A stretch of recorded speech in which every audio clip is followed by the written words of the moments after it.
If Mr. Biden's plans were enacted, the government would spend what amounts to nearly a quarter of the nation's total economic output every year. No, we're not. You're a stupid, stupid man. Stupid. I'm not going to let you get the chance. Stupid. Total debt held by the public would more than exceed the annual value of economic output, rising to 117% of the size of the economy in 2031.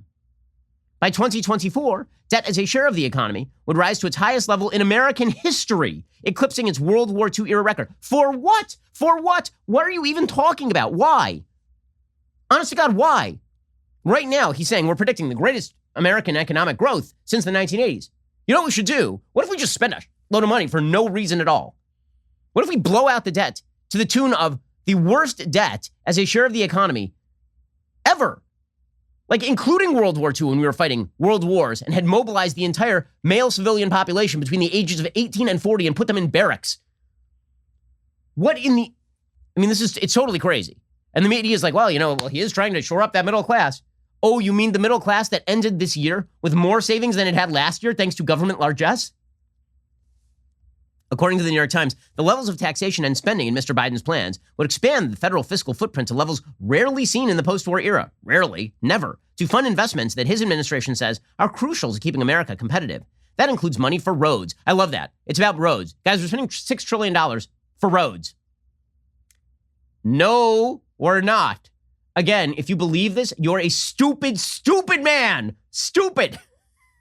It includes money for roads, water pipes, broadband internet, electric vehicle charging stations, and advanced manufacturing research. Okay, you know what that's going to comprise? Like this percent of the budget. Like as a percentage of that total $6 trillion budget, it was like that kind of stuff was like 5 to 10% of the infrastructure plan. That was a $2 trillion plan. This is a $6 trillion plan.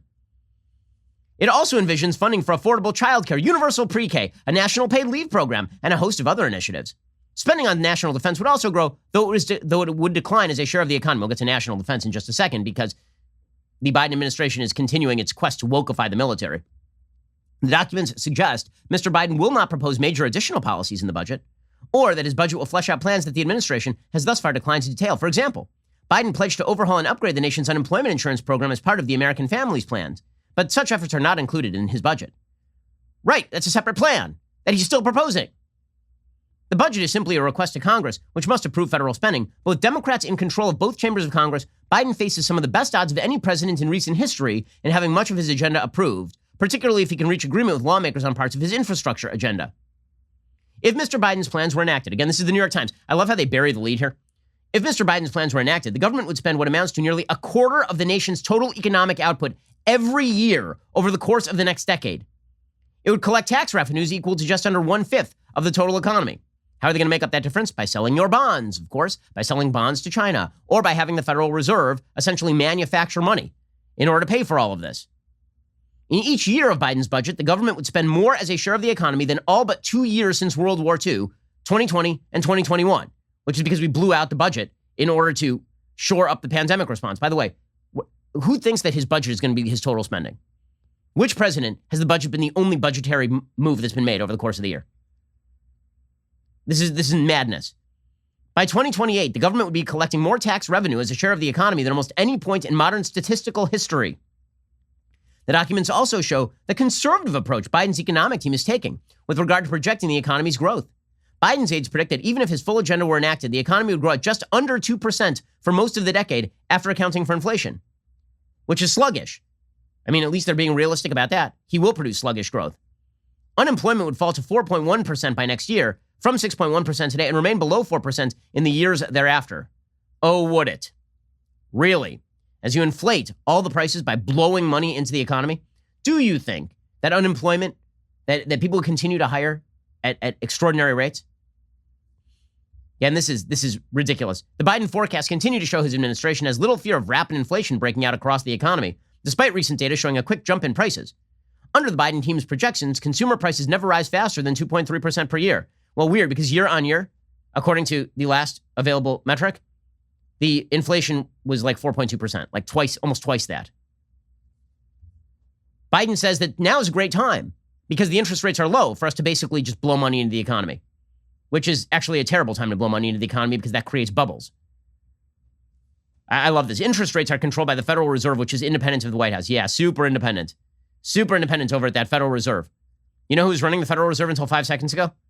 Janet Yellen, who's currently the Secretary of the Treasury under, wait for it, President Houseplant.